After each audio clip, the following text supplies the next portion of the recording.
Hey, ¿qué tal? Me da mucho gusto verlos, amantes de la historia. Bienvenidos a su canal de Historia Universal Contemporánea.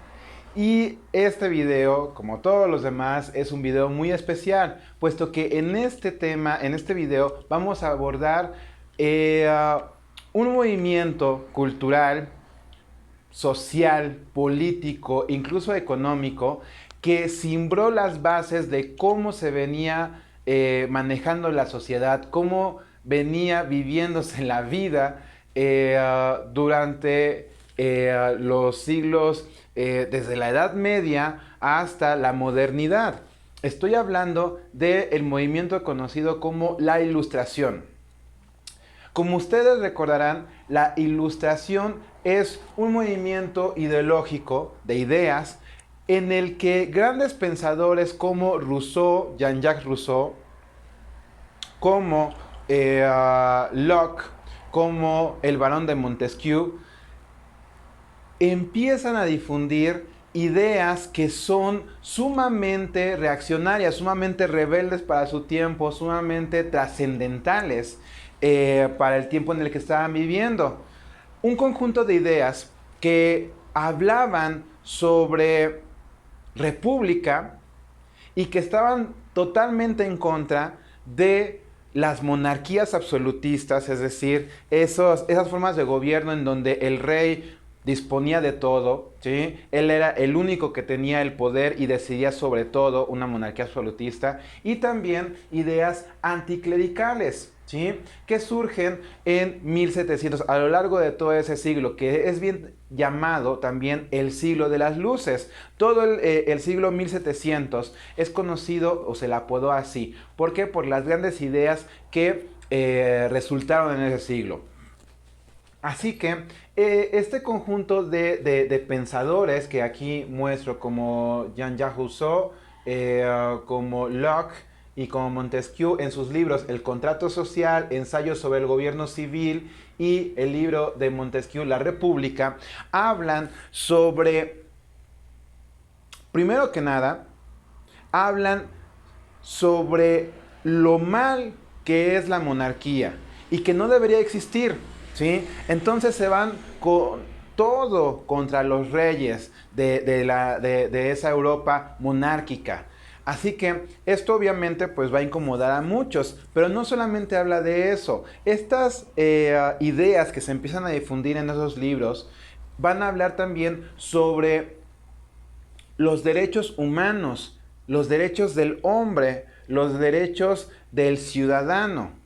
Es decir, comienzan a hablar sobre que el ser humano, por el simplemente hecho de serlo, tiene derecho a vivir bien, tiene derecho a decidir por sí mismo, tiene derecho inclusive hasta de elegir a quién quiere que lo gobierne. Esto obviamente contrasta con la monarquía, con la forma de gobierno que se viene viviendo, porque si ustedes recuerdan, desde la Edad Media, pues los reyes, sus cargos eran hereditarios, la familia real gobernaba por cientos, inclusive algunas por miles de años, y pues justificaban su poder por la divinidad. Decían que Dios los había enviado a gobernar, que eran tocados por Dios. Y la iglesia los respaldaba. La iglesia decía, sí, es verdad.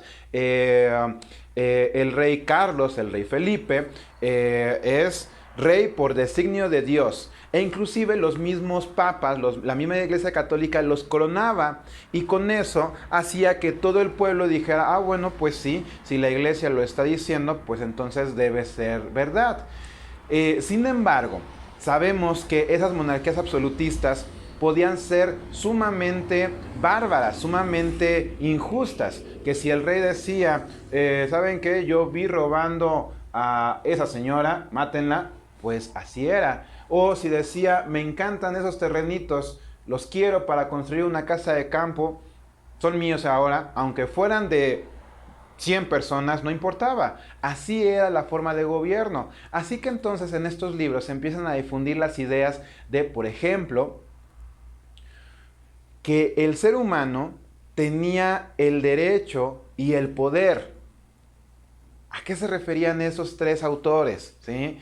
Se referían a que el ser humano, al momento en que ellos, por voluntad, permanecían en la sociedad, ¿sí?, tenían entonces el poder de decidir quién debía ser su gobernante. Es decir, querían decirle al pueblo: despierta, pueblo, ¿sí?, y levántate contra tu gobierno injusto, ¿sí?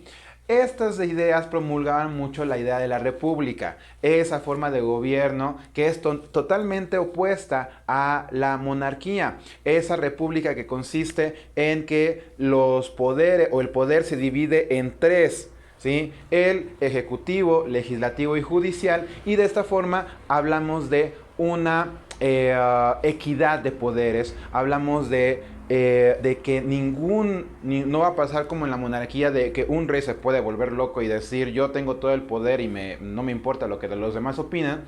En un sistema republicano hay un sistema de pesos y contrapesos, en donde si un poder se vuelve loco y quiere imponer sus ideas, los otros dos poderes lo pueden detener fácilmente.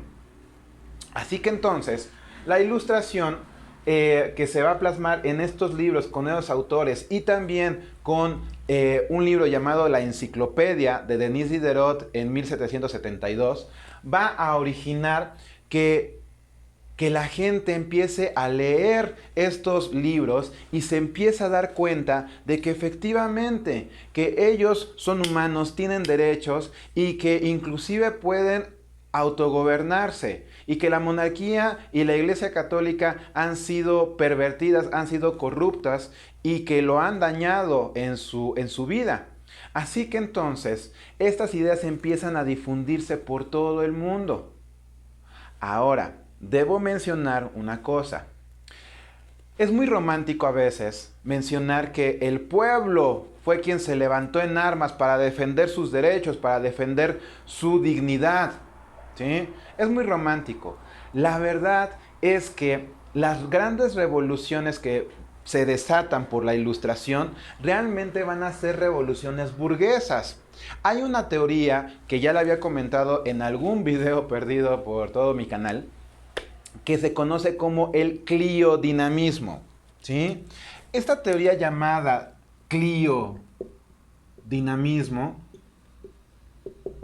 afirma, Clio de historia, dinamismo de cambio, afirma que los grandes cambios históricos, las grandes revoluciones, los grandes movimientos sociales, son iniciados por la clase media, es decir, por la clase burguesa. Y para muestra vamos a tomar un botón: la Revolución Francesa. La Revolución Francesa fue la primera revolución burguesa en donde van a exigir los ciudadanos sus derechos, van a derrocar la monarquía y en su lugar van a instaurar una república por primera vez en el mundo, siguiendo las ideas de los ilustrados, ¿sí? Pero ¿quién inició esta revolución? Realmente los burgueses. Esto lo podemos explicar fácilmente. Francia, ¿sí? Francia, su sociedad está dividida en una pirámide, ¿sí?, en tres partes, ¿sí? En la cúspide de esta pirámide se encontraban dos grupos, o como en España, como en Francia los conocían, dos estados: el clero, la Iglesia Católica, y la nobleza. Estos dos grupos estaban en la cúspide de la pirámide, ¿sí? Y en la base de la pirámide, todos los demás, el llamado tercer estado. El tercer estado estaba conformado por todos los demás. Si no eras un sacerdote o si no eras un noble, entonces pertenecías a ese llamado tercer estado. Y ese tercer estado estaba conformado por burgueses, comerciantes, por campesinos, agricultores, artesanos, ¿sí?, de todo tipo, tanto de clases muy altas como los burgueses, que tenían mucho dinero, como también personas muy pobres como los campesinos. Ahora, los burgueses, cansados de pagar tantos impuestos porque obviamente la iglesia, el clero y la nobleza no van a pagar impuestos. ¿Por qué? Porque son grupos privilegiados, los protege el rey. Cansados de esa injusticia que el rey les hacía, de que solamente el tercer estado, los burgueses, los campesinos, solamente las clases bajas debían de pagar impuestos, los burgueses dicen, ya estuvo, ¿sí? Pero esto también, ¿por qué? Porque son los burgueses los que tienen dinero suficiente y tiempo suficiente para iniciar un movimiento social. En otras palabras, la clase media, los burgueses, en toda sociedad, son los que están en medio de la pirámide, digamos, ¿sí? No son pobres, ¿sí? Pero tampoco están en la cúspide gobernando. Se encuentran, por eso llamamos la clase media. Así que tienen dinero suficiente como para vivir bien y tienen el tiempo suficiente como para cultivarse. Ahora, regresando entonces al tema de las revoluciones, les decía que la teoría del dinamismo afirmaba que son las clases medias, los burgueses, los que inician las revoluciones y los grandes movimientos sociales en todo el mundo y en todo momento de la historia. Y esto tiene sentido. Examinemos nuevamente la Revolución Francesa. Los burgueses son los que tienen dinero suficiente para estudiar, para comprar, por ejemplo, los libros que los ilustrados publicaron, para comprar la enciclopedia de Denis Diderot y empezarse a informar sobre cómo debía ser el mundo. Ahora, empapados de estas ideas revolucionarias, son los que inician la revolución. ¿Por qué? Porque también tienen dinero como para comprar armas, como para comprar voluntades, como para pagar a un ejército, como para conformar un ejército y alimentarlo. Es así entonces, como en 1789, el tercer estado, liderado por los burgueses, estalla la Revolución Francesa y logran, después de cierto tiempo, derrocar al rey Luis XVI, cortarle la cabeza junto con María Antonieta y unos años después imponer ya un gobierno republicano, ¿sí?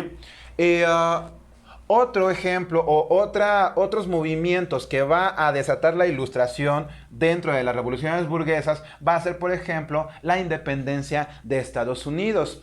Es verdad. Esos libros también hablan de autodeterminación, de libertad, y dicen que ningún pueblo tiene el derecho de someter a otro, sino que cada pueblo tiene la libertad y la autodeterminación de autogobernarse.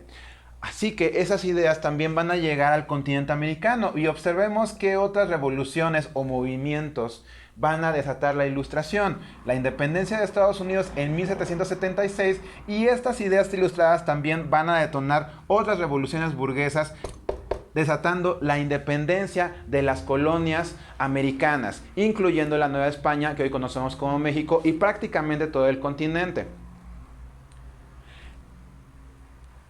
A raíz de esto, ¿sí?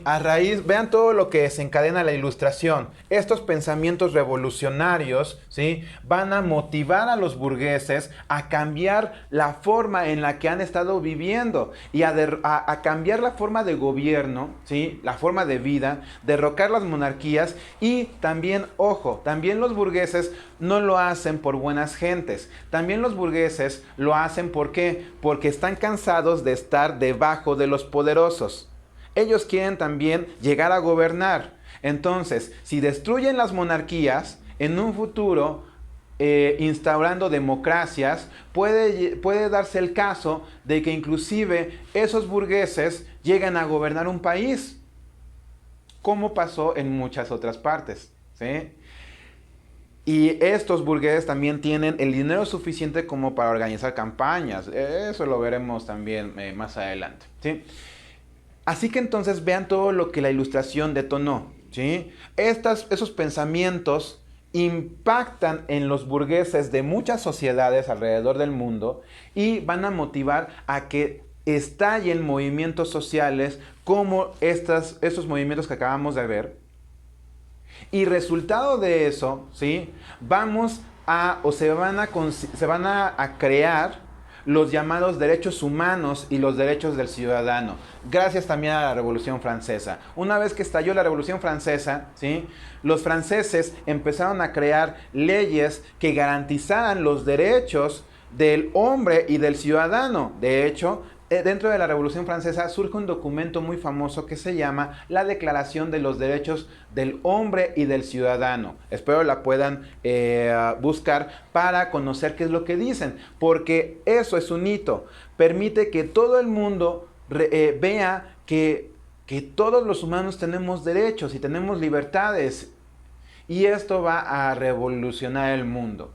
Este pensamiento, la ideología, va a desencadenar estas revoluciones y al final van a cambiar el mundo. Digamos, podremos decirlo que el mundo en el que estamos viviendo es gracias a la Ilustración y a las revoluciones burguesas que se dieron en su momento. Esto ha sido todo. Mil gracias por acompañarme una vez más y nos vemos en el siguiente video. Suscríbanse, denle like y nos vemos en la siguiente. Chao.